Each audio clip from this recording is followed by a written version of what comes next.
janitor's silent pain hides a secret that could destroy the man everyone fears most. Undercover billionaire Richard Hartwell spotted his janitor, Thompson, with a dark bruise under her eye as she quietly worked the lobby. She moved with calm dignity, but her manager, Lucas Cross, berated her in front of employees, exploiting every small mistake. Whispers spread through the room, some sympathetic, some fearful, but no one understood the full story. Anna's injury was no accident, and Cross was hiding a secret far more dangerous than anyone imagined. From his hidden vantage, Richard realized the situation was far darker than it appeared. Every observation led to a shocking, life-altering truth. Before we dive in, if you like this kind of stories of overcoming adversity and justice, let us know in the comments where you're watching from. We love seeing how far these stories reach. Now let's jump back in. Enjoy the story. He built this place to lift people up. But today, it feels like a cage. The late afternoon sun streamed through the tall glass windows of Harborstone Industries, dust motes drifting in the light like old memories. Richard Hale, 63, stood near the lobby's wooden bench, his hand resting against its smooth armrest. Years ago, when he funded this building under another name, it was meant as a place of dignity. Work? Yes, but also respect. A company where no one would feel small. Now, walking through its halls as nothing more than a consultant, he saw a place trembling under invisible weight. Conversations hushed when certain footsteps echoed. Smiles faded into blank stares. The air was not hopeful. It was heavy. Richard's gaze shifted. Anna Whitlow, the young janitor, moved quietly across the marble floor. Just 24, blonde hair tied neatly back, her uniform plain but carefully kept. She carried her mop bucket with both hands. The one sleeve was rolled higher than the other. That's when he saw it. The bruise. Her left eye, darkened at the edge, hidden poorly beneath thin powder. She didn't meet anyone's gaze. But there was no collapse in her posture, no slump of shame. She moved with small precision. Each sweep of her mop was deliberate, like she believed even in cleanliness there was honor. Richard's chest tightened. He had known men like her father, women like her mother, workers who believed that if you kept steady, if you endured, better days would come. She reminded him of why this place was built in the first place. He opened his mouth, almost to speak, but the sound of polished shoes striking marble interrupted him. The rhythm was sharp, commanding. Every head in the lobby turned. Daniel Cross, 47, strode in. The manager. His gray suit was pressed to perfection, tie knotted so tightly it seemed to choke him. His eyes scanned the room not with warmth but with ownership, and the moment his gaze fell on Anna, the air grew colder. Richard felt it instantly. The contrast between her quiet resilience and his looming presence. Cross didn't need to raise his voice yet. His mere arrival bent the room's mood. Richard kept his hand still on the bench's armrest, his heart steady but wary. The ideal vision of Harborstone was fading, and he knew something dark was about to surface. Anna froze, mop in hand. Cross stepped closer, and just like that, the atmosphere shifted from silence to fear. Cross's shadow fell across Anna's bruised face, and Richard braced himself. The room was about to change. Anna gripped her mop. She bent to wring it, though the bucket was already dry. Anything to keep her hands occupied. She did not look up. "Miss Whitlow," Cross said, voice smooth, almost friendly. "Almost. Do you call this clean?" His polished shoe slid across the tile, leaving a faint streak where water had gathered. He lifted his toe and showed it to the room. "Is this the standard now? Sloppy floors? A reflection of your fine work?" The question was not meant for her. It was for the witnesses. For every clerk and assistant now pretending to shuffle papers at the reception desk. None dared to intervene. None dared to breathe too deeply. Anna's lips pressed together. She reached for the mop again, dipping it quickly, shoulders square. She said nothing. "Look at me." The command hung like a chain. Slowly, Anna raised her face. The bruise was there, visible beneath the pale cover of powder.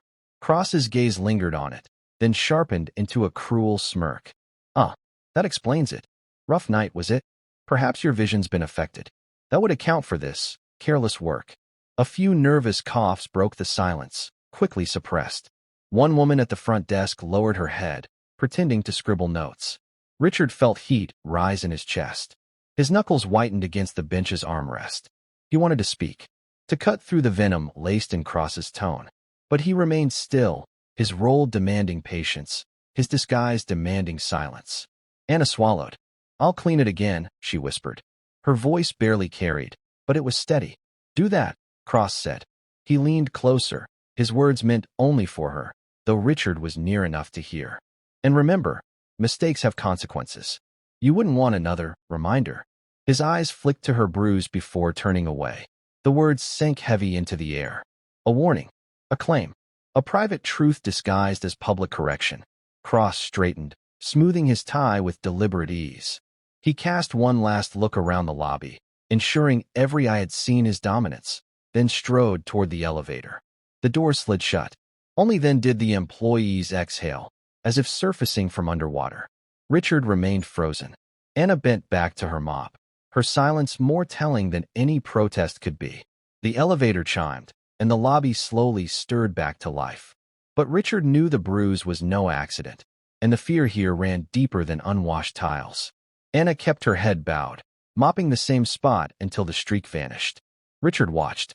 His jaw was set, but his hands remained folded, still playing the role of quiet observer. Then the side door creaked. Evelyn Carter, 71, shuffled in carrying a canvas tote bag filled with papers. Her uniform, light blue blouse and navy skirt, was pressed neatly but softened by age. Evelyn was no employee.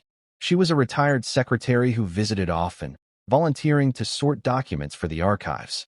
Everyone tolerated it. Her presence was gentle, unobtrusive. "Anna, dear." Evelyn's voice trembled as she approached. "You shouldn't overwork yourself.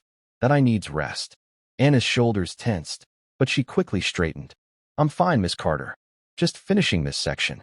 Her hand tightened on the mop handle. Richard noticed the way Evelyn looked at Anna, with concern deeper than casual kindness. It was the look of someone who had seen hardship before and recognized it again. Evelyn reached into her tote and pulled out a handkerchief, folded crisp and clean. She pressed it lightly against Anna's hand. "Cold water," she said softly. "It will help." Anna accepted it with a small nod, but her eyes flicked nervously toward the elevator doors, as though Cross might return at any moment. From the corner of the room, two clerks exchanged glances. Their expressions carried pity, but neither spoke. Richard could see it clearly now. Silence had become a shield here. Every kindness risked punishment. Evelyn leaned closer. "You don't have to bear it alone," she whispered. Anna forced a thin smile. "Truly, I'm all right." She tucked the handkerchief into her pocket and bent again to her work. It was then that the elevator doors opened. Cross returned, adjusting his cufflinks. His eyes swept the lobby, sharp as a blade. They landed on Evelyn, lingering far too long. "Mrs. Carter," he said, voice clipped. "Your visits grow frequent. Tell me, are you here to volunteer or gossip?" The words struck with casual cruelty, but the implication was clear. Her kindness was unwelcome. Evelyn's lips pressed together, her dignity intact but fragile. "I sort papers," she replied. "Nothing more." Cross gave a cold smile, then turned away, but not before muttering, "Waste of time." Richard's heart tightened as he watched. In the small act of passing a handkerchief, Evelyn had drawn Cross's disdain. Yet, in that moment, Richard also recognized it. This friendship was a fragile spark of warmth in a dark room. The elevator doors closed again, but the impression lingered. Richard knew that this quiet bond between Anna and Evelyn would not go unnoticed for long. Anna moved quietly along the far wall, mop now set aside for a broom. Evelyn sat at the reception desk, sorting a stack of old invoices she had insisted on organizing. Her glasses slipped to the tip of her nose, but her hands moved steadily, sure of their purpose. The piece shattered with the sharp echo of Cross's voice. "Mrs. Carter." The room froze. Cross strode from his office door, a folder clutched in his hand. His tie was loosened, his irritation barely concealed. "These files," he barked, slamming the folder onto the counter in front of her. Pages splayed across the desk like scattered feathers. "They're out of order. You've misfiled entire weeks. Do you even understand the system?" Evelyn's hands trembled. She reached for the papers, her lips parting. I thought." "You thought?" Cross leaned closer, his shadow falling over her. "Your job is not to think. It is to follow instructions. Unless, of course, you've come here for charity." A murmur rippled through the clerks behind their desks. None dared step forward. Anna's broom clattered to the floor.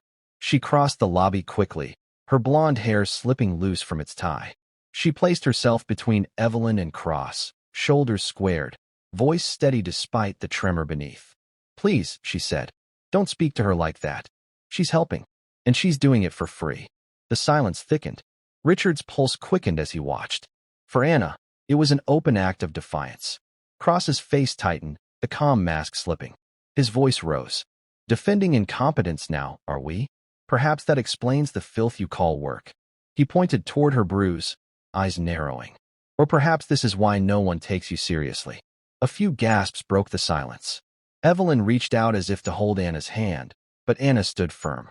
Her silence was no longer survival. It was resistance. Cross's face flushed. His volume climbed. "Do you think you have the right to lecture me? You're nothing but a cleaner. Nothing. And if you don't learn your place, I'll."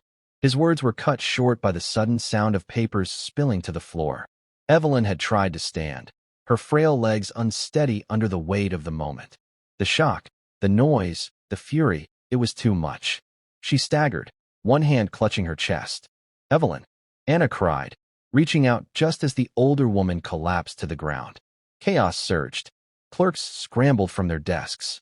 A secretary shouted for water. Richard rushed forward, kneeling beside Evelyn, his hand steady at her shoulder. Cross stepped back, stunned. For the first time, his authority looked fragile. Richard pressed his hand firmly against Evelyn's back, steadying her trembling breath. In that fragile moment, the lines of loyalty in the room began to shift. Evelyn's hand clutched at Richard's sleeve, her breath shallow, uneven. He guided her gently into the nearest chair, employees crowding in with nervous whispers. Anna knelt at her side, offering a paper cup of water. "Easy," Richard murmured, keeping his voice calm. His palm rested against Evelyn's trembling shoulder. "Breathe slowly. You're safe." The older woman nodded weakly, then lifted her eyes toward Anna. There was a mixture of gratitude and fear in them. Fear heavier than her fainting spell. "Water," Anna said quickly, rising to fetch more from the cooler. She moved fast, desperate to help, her blonde hair loose across her face. As soon as she turned away, Evelyn's grip on Richard's sleeve tightened. Her fingers dug in with surprising strength. She leaned closer, her lips trembling with words she seemed terrified to speak. "It was him," she whispered. Richard bent lower. "Who?" Her eyes darted toward the closed office door where Cross had retreated after the commotion. Her voice was barely audible, but the words carried weight heavier than stone. "Daniel Cross. He did that to her. The bruise. He struck her." Richard froze. For a moment, time seemed to stall. The noise of clerks rushing, phones ringing, Anna's hurried footsteps, everything dulled. His breath caught in his chest as the truth anchored itself. He looked into Evelyn's face. The fear there was real, trembling, raw. Not rumor, not exaggeration. Truth. Anna returned, kneeling beside Evelyn with the cup. She pressed it gently into the older woman's hand. "Here, sip slowly." Her voice was kind, steady, as though nothing had been said. Richard's gaze lingered on her. The bruise beneath her eye. The silence she carried like armor. He saw it now. Each quiet moment, each bowed head. Not weakness, but survival. She wasn't enduring the workplace. She was enduring him. "Cross," Evelyn whispered again, too soft for Anna to hear. "You must stop him." Richard's throat tightened. His disguise, his role as silent observer, suddenly felt unbearable. But he held his stillness. He couldn't act yet. Not without proof. Not without precision. Anna's hand rested lightly against Evelyn's arm. "You'll be all right. Don't push yourself." Richard forced his breathing even. His eyes shifted toward the office door, now closed. Behind it, Daniel Cross remained unchallenged, his power intact. But Richard's mind was no longer clouded by doubt. He had seen the truth. He had heard it whispered. And he knew. This was no longer about company culture. It was about justice. Richard sat back slowly, eyes fixed on the office door. His mission had just changed, and there was no turning back. Anna guided Evelyn slowly toward the break room, offering her steady arm. Richard remained near the bench, still and unreadable. His eyes, however, never left the office door where Daniel Cross had vanished. Later, when the noise dulled and the lobby emptied, Richard slipped into a quiet corridor. Fluorescent lights buzzed above him. throwing pale shadows against the walls. He leaned against the cool plaster, drawing one long breath. Evelyn's words pressed against his chest. He struck her. The image replayed in his mind. Anna's bruise, her silence, Cross's smirk. Each piece fell into place like stones in a grave. Richard's jaw tightened. Harborstone had been built on a promise. His father, a machinist, once told him, "A workplace is a second home. If a man brings fear through the door, it ceases to be a home at all." Richard had carried that lesson his entire life. He had invested his fortune quietly here, believing he was planting dignity for future generations. Now that promise had been desecrated, not just by arrogance, not just by mismanagement, but by violence. He closed his eyes, listening to the hum of electricity in the corridor. Firing Cross would not be enough. A simple dismissal would leave Anna unprotected. It would leave Cross free, perhaps even rewarded elsewhere. No, this was not a matter of management. This was a matter of law. Richard opened his eyes. He thought of Evelyn's trembling grip, of Anna's refusal to complain, of the hush that fell whenever Cross entered a room. This was a kingdom of fear. To dismantle it, he would need more than suspicion. He would need proof. Irrefutable. In court, not just in whispers. And violence rarely sprang from nothing. Richard had learned that in business. A man does not strike unless he is cornered, unless he has something to protect, or something to hide. A quiet certainty formed in Richard's mind. Cross was not only cruel. He was desperate. And desperation left trails, financial irregularities, secret deals, debts unpaid. If Anna had seen too much, if she had stumbled on the truth, it would explain the bruise. Richard straightened, his decision solidified. The time for watching was over. The mission had begun. He would uncover Cross's hidden crime. He would gather evidence, piece by piece. And when the time came, he would not simply remove him. He would see him fall, publicly and permanently. Richard adjusted his tie, his face set. From this moment, he was no longer just a silent witness. He was a hunter, and Cross had already revealed his weakness. Richard lingered near the stairwell, coat folded over his arm, his posture casual, but his eyes fixed on the corridor beyond. Cross's office door opened.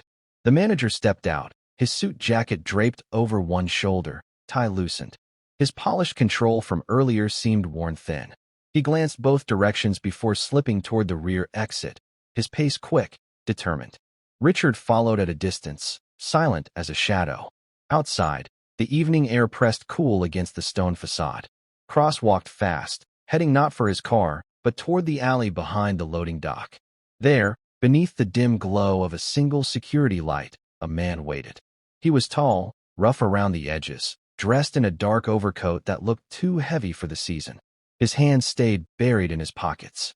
Cross reached him, voice low but sharp. "I told you, give me time." The man shifted, his tone flat. "Time is gone. You owe. And men who owe me don't get second warnings." Richard leaned against the cold brick corner, listening. His pulse slowed, his training holding him steady. "I can cover it," Cross hissed. "The accounts, just a few more weeks. Everything's moving through the books. No one suspects." The man stepped closer, forcing Cross back against the wall. "No one suspects. Your girl does. The janitor. You think I didn't notice her watching? If she talks." Cross's face darkened, voice cracking like glass. "She won't. I made sure of it." The man studied him, then gave a humorless laugh. "You're a cornered animal, Daniel. Cornered men make mistakes. Don't make one with me." He shoved Cross lightly before walking into the darkness, his coat blending with the night. Cross straightened his tie with shaking hands, breathing hard. He muttered under his breath, words Richard barely caught. "I'll keep her quiet. I have to." The manager hurried back toward the lot, shoulders hunched, his confident gait replaced by something brittle. Richard stayed against the wall, eyes narrowing. The pieces connected now. Debt. Fraud. A violent man pressed by darker forces. Anna must have seen something, stumbled into a secret ledger, a call, a misfiled receipt. That discovery had earned her the bruise. Richard's resolve tightened like a knot pulled firm. Cross wasn't simply cruel, he was drowning. And desperate men dragged others down with them.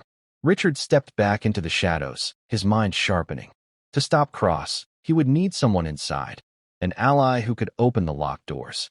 The next morning arrived gray and damp. Richard entered with quiet steps, scanning faces the way a chess player studies the board. Everyone moved carefully, deliberately, eyes down, voices low. Fear still lingered in the air. He noticed Mark Ellison, 32, hunched at his desk near the filing cabinets. His shirt was always too loose, tie always a little uneven. Mark avoided Cross's gaze more than most, but when Anna passed by with her cart of cleaning supplies, Richard caught the flicker of sympathy in his eyes. A softness. Not pity, but respect. That was enough. Later, in the break room, Richard found him alone, stirring coffee. The room smelled of burnt toast and paper filters.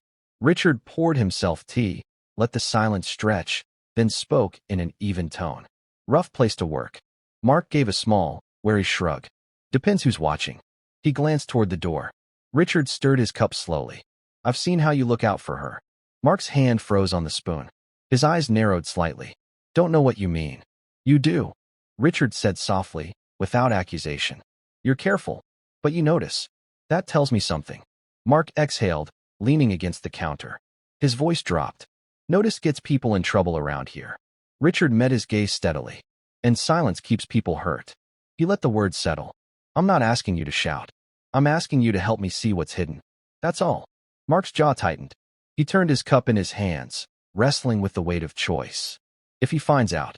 He won't, Richard interrupted, voice calm but firm. I've dealt with men like him before. They use fear to stay untouchable. But he's not untouchable. Not if someone inside helps me. And you know she doesn't deserve what he's done. The fluorescent lights buzzed above them. Mark's shoulders slumped as if a burden had been pressing for years. He looked down into his coffee, then back at Richard. What do you need? A small nod was Richard's only reply. The alliance had been made. Quietly, decisively. Anna entered a moment later, carrying a tray of cleaning bottles. She smiled faintly at Mark as she passed. He looked at her bruise, then away, the choice he had just made etched in his face. Richard sipped his tea slowly, his expression unreadable. With Mark beside him, he now had eyes and hands inside the fortress. The next move would be dangerous, but necessary. Richard sat in the waiting area, a newspaper open in his hands, though his eyes flicked often toward the far hall. Mark slipped past, carrying a small stack of folders. He gave the faintest nod, the signal. Cross had left for an off-site meeting. The office was empty. The window had opened. Richard folded his paper and rose. Calm steps carried him down the corridor, his pulse steady though sharpened. Mark trailed behind, glancing nervously over his shoulder. Cross's office door loomed ahead, mahogany polished to a false sheen. Mark fumbled a key from his pocket. His hand shook as he turned it, the lock clicking louder than it should. They entered quickly. The office smelled of leather polish and stale coffee. Papers lay stacked in neat towers across the desk, but Richard's eyes went straight to the cabinet in the corner. He moved with precision, opening drawers, scanning ledgers. Bottom, Mark whispered, pointing. Richard knelt. The lower drawer resisted, as if unused. When it slid open, he found folders marked with client names, receipts, and unfiled invoices. His fingers brushed across a thin red binder. Inside were transaction slips. Large sums moved quietly between accounts, all routed through shell companies.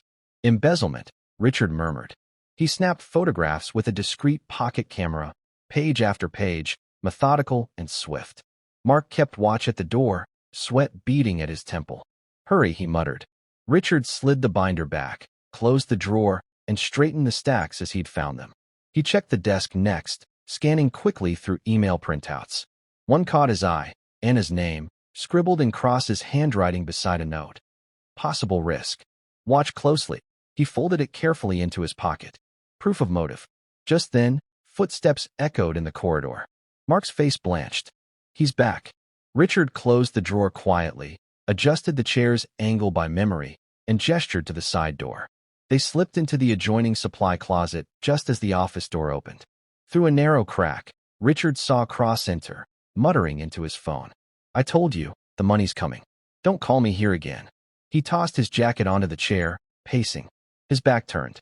Richard held still, breath shallow, until at last Cross left again, his phone conversation drawing him down the hall. Only then did they emerge, careful, silent. Mark's hands shook as he closed the closet door. Richard placed a steady hand on his shoulder. We have what we need, he said quietly. The crime is clear. Now we need the assault. Mark exhaled shakily, but Richard's voice was calm, firm. The next step would not be papers. It would be a trap. They stopped near the rear office, where Cross often retreated to make private calls. Richard glanced at the door, then at Mark. This is the window. He'll be alone, distracted, and overconfident. That's when he slips. Mark swallowed. You're sure this will work? Richard's gaze was steady. We need him to speak. Careless words. Confession. That's all. The plan was precise. Cross's arrogance and anger were predictable. He couldn't resist venting, especially when he believed no one could hear. The recorder, tucked under a stack of manila folders, would capture his voice perfectly. Mark opened the office door slightly, enough to slide the recorder inside without notice. Richard followed, ensuring it sat angled toward Cross's usual chair.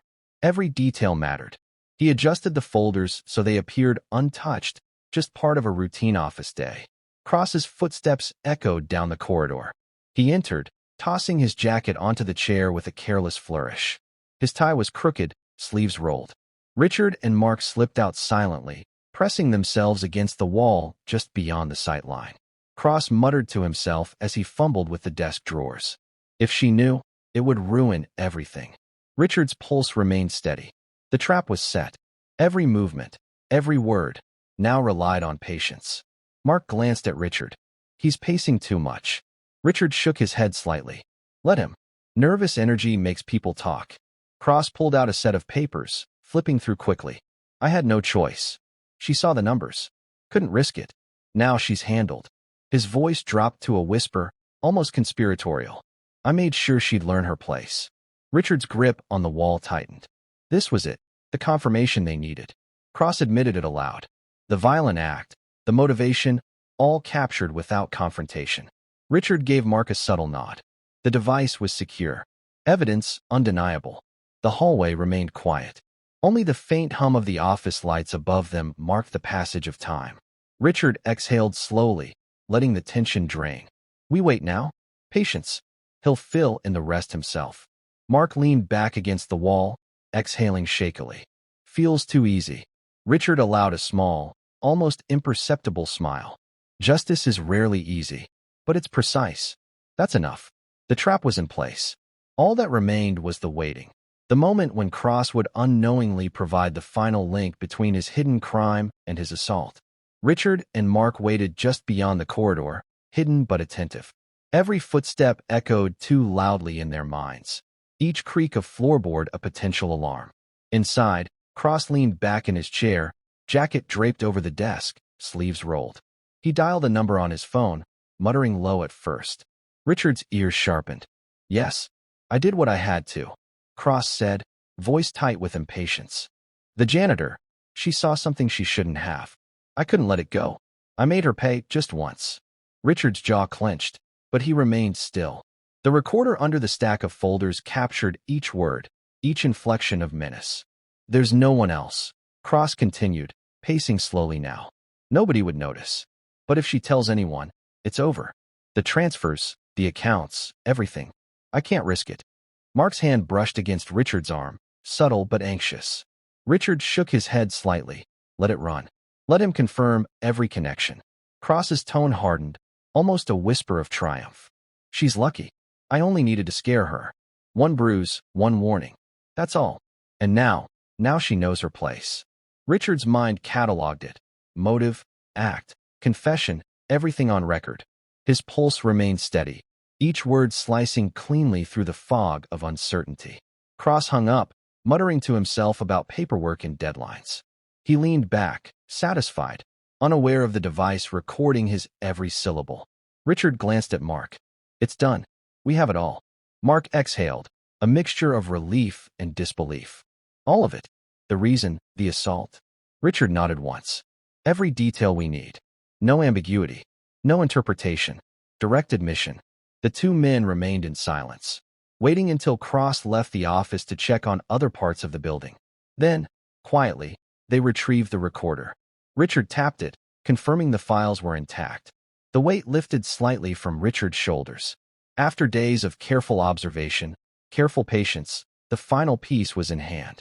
All that remains, he said softly, is the next step. Public confrontation. Legal enforcement. Full accountability. Mark nodded, gripping the recorder like a lifeline. We can't fail now.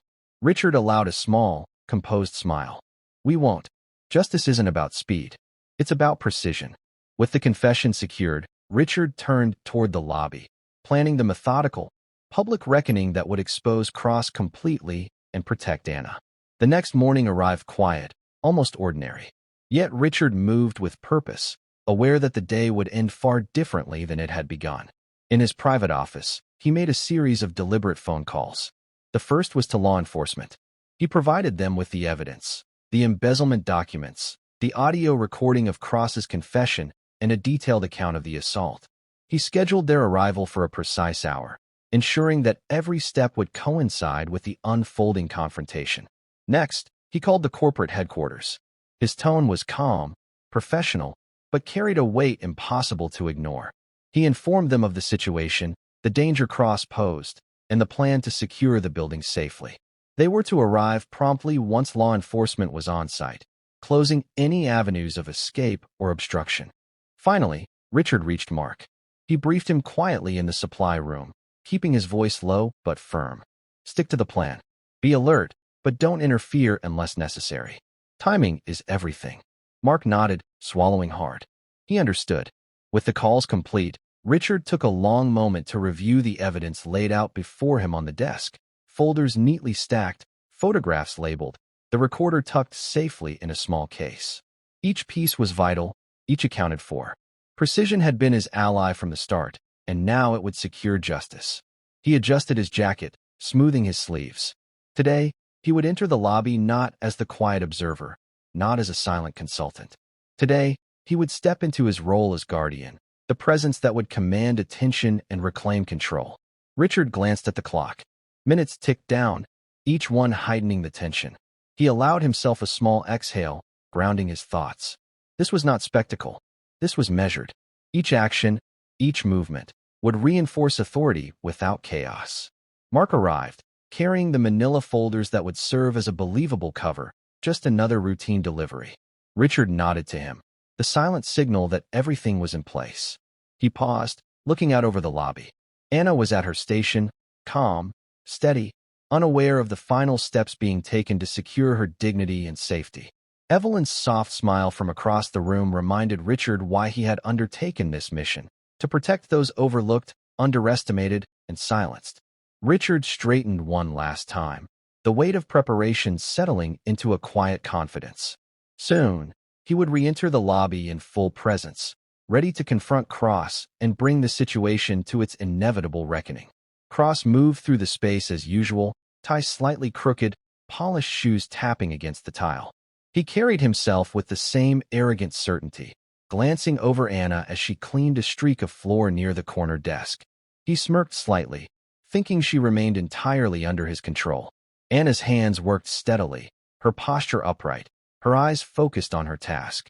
She had returned to the rhythm of the lobby as if nothing had happened, but the faint bruising beneath her left eye was visible to those who looked carefully.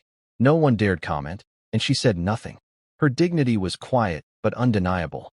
Richard entered through the side doors, moving at a measured pace. His coat hung neatly, his tie straight.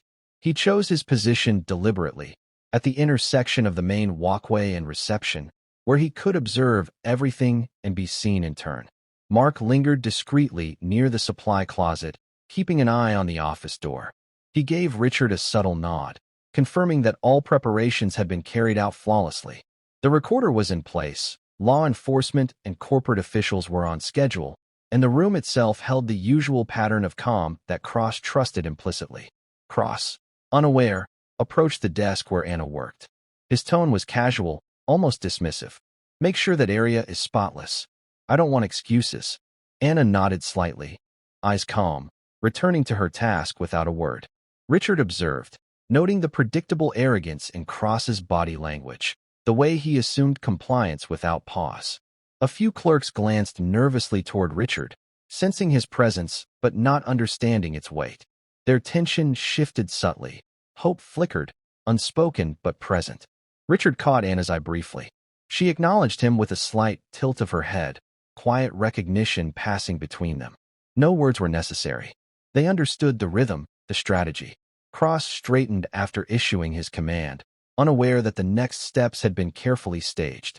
He began to walk back toward his office, brushing past the evidence he had left exposed in his own arrogance. Richard stood tall, adjusting his jacket. Every detail was in place. The moment of revelation, of justice, was approaching. Cross's confidence was about to meet its inevitable reckoning. Richard stepped forward, clearing his throat lightly. Cross paused mid-step, glancing back with a faint frown, annoyance flickering across his face. All eyes turned toward Richard. Clerks, customers, Anna, even Evelyn watching from the reception desk, all sensed a shift in energy, though none yet understood its magnitude. Richard raised his hand slightly, tapping the edge of a glass partition to draw attention. Silence fell like a soft curtain. "My name is Richard Hartwell," he began, voice calm, precise. "I have been overseeing Harborstone under a different guise. Today, that changes." Cross's eyes widened, disbelief mixing with suspicion. His smirk faltered. The casual control he had wielded over the space wavered, as if a shadow had passed over the sunlight he relied upon. "I am the owner and guardian of this company," Richard continued. "I have been watching, waiting, ensuring that what is here, the integrity, the dignity, the work, is protected. And I have seen actions that betray every principle upon which this institution was founded." The employees murmured quietly, glancing at one another. For the first time, they sensed that the rules had shifted. The man they feared was no longer untouchable. Richard stepped closer to the center of the lobby, placing the recorder, the device capturing Cross's confession, in plain view on the reception counter. He didn't need to dramatize, didn't need theatrics. Presence alone commanded attention. "Now that I have your attention," Richard said, eyes locking onto Cross's, "let's discuss how you've been running this place." Cross swallowed, his face pale, hands tightening at his sides. The weight of authority, previously invisible to him, pressed down. For a moment, he opened his mouth to protest, but the calm, steady scrutiny in Richard's eyes stopped him. Anna remained at her station, her posture straight, her gaze lowered slightly. Richard's attention acknowledged her resilience with a brief nod. She had endured quietly, survived with dignity, and now her silent strength was part of the weight that confronted Cross. The other employees shifted, some standing straighter, some clutching papers nervously. Richard's presence transformed the ordinary lobby into a stage of accountability, the air thick with anticipation. Richard allowed a single, controlled pause, letting the gravity of his revelation settle. Cross could no longer hide behind fear. Every word, every action, every cruelty now had consequence. With the employees watching and the recorder in plain view, Richard prepared to play the evidence. The time for confrontation had arrived, and Cross's crimes were about to be exposed in full public clarity. Richard pressed play on the recorder, the soft click echoing in the hushed lobby. Cross's voice filled the space, low at first, then gaining urgency. "Yes, I did what I had to," Cross admitted, each word deliberate. "The janitor saw something she shouldn't have. I couldn't let it go. I made her pay just once. She had to learn her place." A shiver ran through the employees. Eyes widened. Some whispered. Others remained frozen in disbelief. Cross's arrogance cracked, disbelief now curdling into fear. Richard let the recording play in full. Cross's own words described the embezzlement, the financial manipulations, and the assault on Anna. Each sentence left no room for doubt or denial. Anna's hands trembled slightly as she rested them on the counter, her bruise now illuminated under the fluorescent light. Tears pooled in her eyes, not from shame, but from the quiet, profound relief of vindication. The clerks, once silent, began to murmur among themselves, their fear replaced by shock and a growing sense of justice. Evelyn, still seated at the edge of the lobby, exhaled softly, leaning on Richard as he stood nearby. Her fragile hand rested on the counter, a silent witness to the turn of events. Cross's face went pale. His lips moved, attempting to deny, to escape, but the recording continued, relentless and absolute. Every lie he might try to tell was now contradicted by his own voice. Richard stepped closer, voice calm but carrying authority. "This is the truth of what has happened here. Every act of cruelty, every financial manipulation, every attempt to intimidate, proven beyond doubt. Cross's hands shook. He glanced around, seeing the faces of employees, the exposed recorder, and Richard's unwavering gaze. His control, built over years of intimidation, had evaporated. At that moment, law enforcement officers entered the lobby, moving efficiently toward Cross. The timing was exact, the plan precise. He realized instantly that his window of escape had closed. Anna exhaled quietly, relief washing over her. For the first time, she was safe. For the first time, the weight of Cross's authority had lifted. Richard watched as officers approached, presenting the evidence and securing Cross. The former manager attempted to resist, but it was futile. His power had been built on fear, and fear had finally betrayed him. The lobby, once tense and oppressive, felt lighter. Eyes turned to Anna and Evelyn. Quiet applause and murmured words of support rippled through the employees. The truth had set them free, and justice had arrived. With Cross removed, the space exhaled collectively. Richard and Anna stood at the center of the liberated lobby, the first steps toward restoring order and dignity complete. Richard stepped aside, observing silently as the arrest unfolded. The recorder was handed to the lead officer, and the folders containing the financial documents followed. Each piece of proof had been accounted for. There was no room for argument. Cross's arrogance evaporated entirely. His shoulders slumped, eyes darting in disbelief. He had built a fortress of fear, but every brick had crumbled under truth. Anna stood near the reception desk, hands folded, tears glistening in her eyes.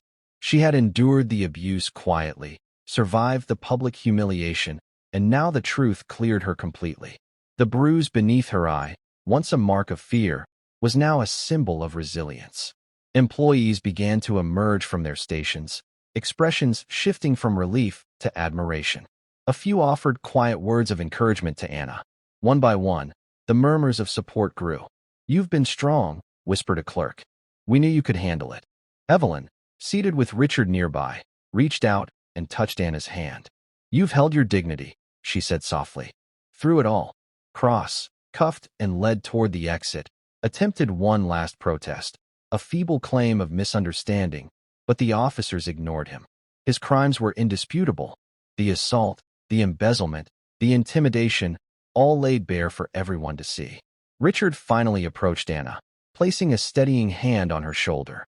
"You did nothing wrong," he said. "Your courage is what exposed him." She exhaled, the tension leaving her body in a slow, trembling wave. For the first time, she allowed herself a small, grateful smile. She had been vindicated, not with loud spectacle, not through vengeance, but through truth and presence. The lobby, once tense and oppressive, now felt lighter. Employees moved more freely, sharing glances and quiet smiles. The atmosphere shifted subtly but profoundly. Fear replaced by trust, intimidation replaced by relief. Richard glanced at Evelyn, then back at Anna. The mission he had undertaken, quiet, methodical, precise, was complete. Justice had been served, and dignity restored. As the officers led Cross away, Richard's eyes swept the room, noting the change. The employee's posture had shifted. Hope was visible in small gestures, a straightened tie, a calm exchange of words, a relieved smile. The immediate threat was gone. The oppressive presence that had ruled the lobby for months had been removed. Order returned, and the first seeds of trust and confidence had been planted anew. With Cross escorted from the building and the evidence secured, Richard now turned to ensuring the legacy of the company, and Anna's place within it, would endure. Richard approached her slowly, hands clasped behind his back, expression calm and measured. "Anna," he said softly, "what you've shown these past weeks, your strength, your dignity under pressure, it's remarkable. You've earned more than survival. You've earned authority." Anna looked at him, uncertain. "Authority?" she asked quietly, almost a whisper. Richard nodded. "I want you to take his position. Not as a favor, not as charity. You have proven yourself capable. You've led through restraint, through care, and through courage. This role is yours because you've earned it." A ripple of surprise spread across the few remaining employees in the lobby. Some stared openly, others whispered, realizing that the quiet janitor, the one who had endured so much, was now the figure of authority. Anna inhaled, her hands trembling slightly as she processed the weight of the moment. She glanced around at her colleagues. then down at the polished floors that had once felt heavy under Cross's oppressive shadow. Slowly, she nodded. I accept, she said, voice steadying as it passed through the lobby like a quiet promise. Richard allowed a small, approving smile. Start small. Observe, guide, restore confidence. This isn't about asserting power. It's about stewardship. Anna's first act of leadership came immediately. She moved toward a clerk who had been nervous all morning. Your report looks solid, she said, her tone gentle but firm. Let's review it together and see how we can improve it. The clerk exhaled, visibly relieved.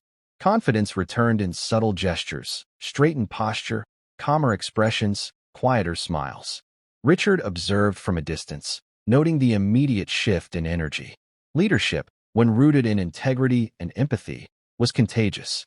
Evelyn approached Anna with a small cup of tea, offering it with a smile. Anna accepted, nodding in thanks. The gesture, simple and human, symbolized the restoration of trust and care within the space. Richard stepped back slightly, watching the interaction. The company was no longer defined by fear. It was defined by presence, by integrity, and by the quiet strength of those who had endured. As Anna began to guide her colleagues with careful precision, the transformation of the workplace continued. Richard allowed himself to step back, confident that the future was in capable hands. A week had passed. The lobby now felt lighter, more open. Morning sunlight streamed through the wide windows, casting patterns on the polished floors that seemed to mirror the calm energy in the space. Anna moved through the room with quiet confidence. Her blonde hair was pulled neatly into a bun, her blouse crisp, and her posture straight. She greeted each employee with a nod or a brief word of encouragement, her presence firm but kind. Mark, who had helped Richard during the investigation, now worked openly at his station, relaxed but attentive. His usual nervous gestures had softened, replaced by a steady focus as he followed Anna's lead. Anna paused by a small supply table where Evelyn was organizing cleaning materials. These shelves look much better, Anna said warmly. Thank you for handling this so carefully. Evelyn smiled softly, a glimmer of relief in her eyes. It's easier now, she replied. You've made it safe? Richard observed from the side, his figure partially obscured near the reception doors. He watched the transformation unfold, the way Anna's steady presence allowed employees to move without hesitation, to speak without fear, to work without tension pressing down on every gesture. Anna glanced down at her hands for a moment. Noticing the bruise beneath her, I had almost disappeared. The faint mark remained only as a subtle reminder of past trials, but her strength and dignity were now unmistakable. A clerk approached, holding a folder. Anna, could you review these projections? She accepted it, offering a small, reassuring smile. Of course. Let's make sure everything is accurate and clear. Her tone was calm, precise, and confident, inspiring trust in the same quiet way she had endured adversity. Later, Anna stopped briefly to watch Mark rearrange a set of client files. She offered a nod of approval. Good work, she said. The gesture was simple, yet it reinforced the sense of shared purpose that had been missing for so long. Richard allowed himself a small, contented sigh. The office, once weighed down by fear and secrecy, now carried a sense of steady order. Integrity and careful leadership had replaced intimidation and uncertainty. Anna paused in the center of the lobby, taking in the transformed atmosphere. She exhaled, a quiet smile touching her lips.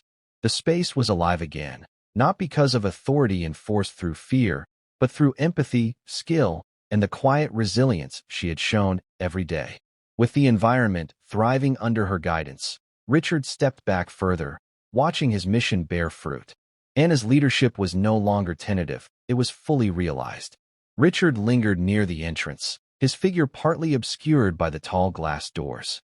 The morning light highlighted the polished floors and the calm energy flowing through the lobby. He watched quietly, a silent observer now rather than a guiding presence. Anna moved with deliberate care, overseeing her team. She checked schedules, guided conversations, and offered quiet affirmations. Each action was precise, purposeful, her leadership emerging naturally from the strength she had shown during the crisis. Mark worked nearby, more relaxed than ever, his earlier fear replaced by respect and confidence. Small gestures, a corrected file, a word of praise, created a rhythm of trust that had been absent for months. Richard's gaze swept across the room, noting the subtle changes, the steady pace of employees, the calm but confident interactions, and the absence of tension that had once hung like a heavy curtain. This was the result of his mission, now fully realized. Anna caught his eye briefly. They exchanged a quiet nod, no words necessary. In that single gesture, Richard recognized the depth of her growth, her capacity to sustain what he had worked to restore. She had not only survived, she had reclaimed the space with dignity and skill. He moved toward a small table near the lobby, where an old photograph of Harborstone's founding hung slightly crooked on the wall.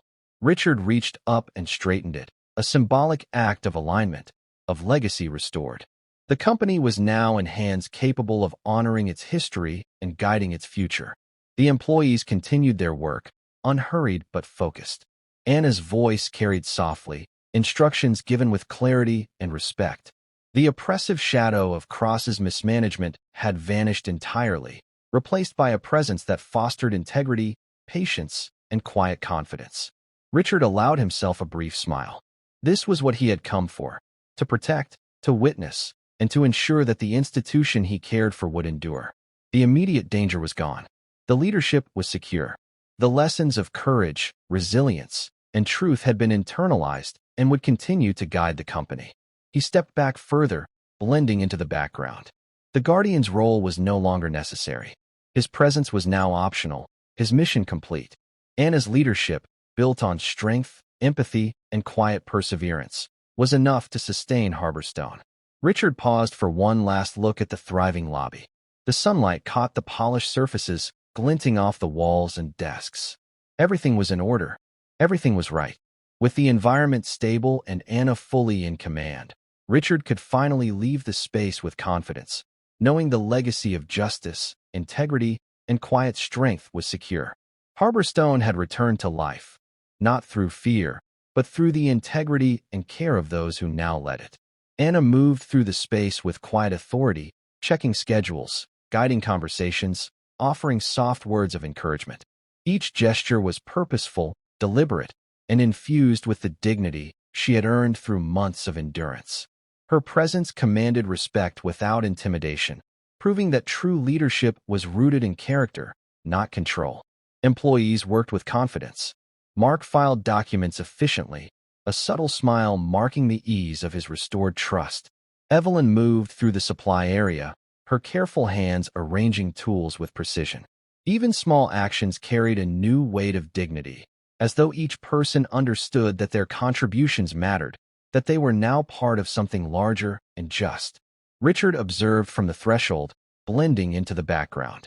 He watched Anna interact, guiding without dominance, correcting without condescension, inspiring without spectacle. He allowed himself a small, satisfied smile. His mission was complete. The space he had protected, the people he had safeguarded, and the legacy he had honored were now in capable hands. He stepped toward the center of the lobby, pausing briefly by the reception desk. Anna caught his gaze, and they exchanged a quiet look of mutual respect. Words were unnecessary. Everything that had been lost, silenced, or broken had been restored, not by force, but by truth, resilience, and steadfast presence. Richard's eyes drifted to a small photograph on the wall, the original founders of Harborstone, their faces serious and determined. He straightened the frame with careful hands, a small, symbolic gesture honoring the past while acknowledging the present. Justice, integrity, and quiet strength had carried the company through its darkest days, and now the light of renewed purpose shone clearly. The space seemed to breathe, a soft murmur of conversation, the shuffle of papers, the click of keyboards, all blended into a calm rhythm of productive work. The lessons of courage, endurance, and honesty were etched into every corner, every gesture, and every interaction. Richard took one last step back, his silhouette framed by the sunlight streaming through the windows. The story of justice and reclamation had reached its natural conclusion. The quiet strength of those once overlooked now led Harborstone forward, and the Guardian's role was no longer necessary. In the stillness, one thought remained clear: leadership is not measured by fear imposed, but by character embodied. Even in the darkest circumstances, courage, truth, and integrity can prevail, shaping a lasting legacy for those who endure. Thank you for following this story. If you enjoyed it, please subscribe and share your thoughts below. Where are you watching from? Let us know in the comments. Stay tuned for more immersive stories.